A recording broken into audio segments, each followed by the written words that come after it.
connection to that dominant paradigm, here artists from countries often gathered together under that often misleading catch-all Asia have taken centre stage at last.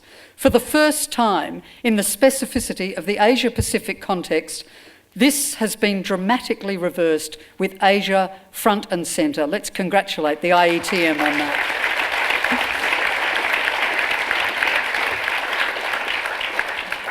Not only were the majority of participants from Asia, but participating countries went beyond the familiar list.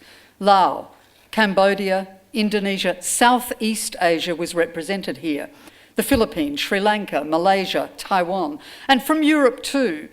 Not just our friends from Finland or France or Belgium, our constant friends for many, many years, but Eastern Europe also offered new specificities, Estonia, Bulgaria, the Czech Republic, etc.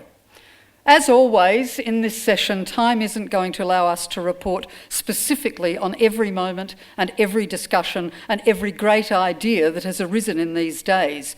But I am going to call on a few people to give us just short, sharp, 5-minute snapshots of what they observed and what they got out of it. I can tell you that if you've gone beyond 5 minutes, any of you who I call up, you are going to get the gong. So we just need to be careful about that. And I'd like to start now with Ki Hong Lo, who has a formidable challenge in the West Kowloon project, and he was part of the conversation about presenting in the future. Step up, step up. Are you? Yes.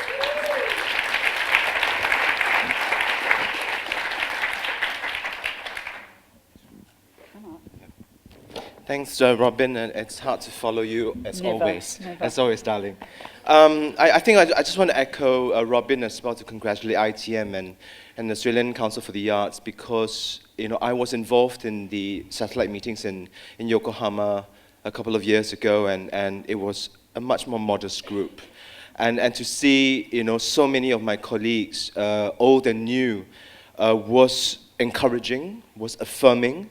And I think it calls for celebration.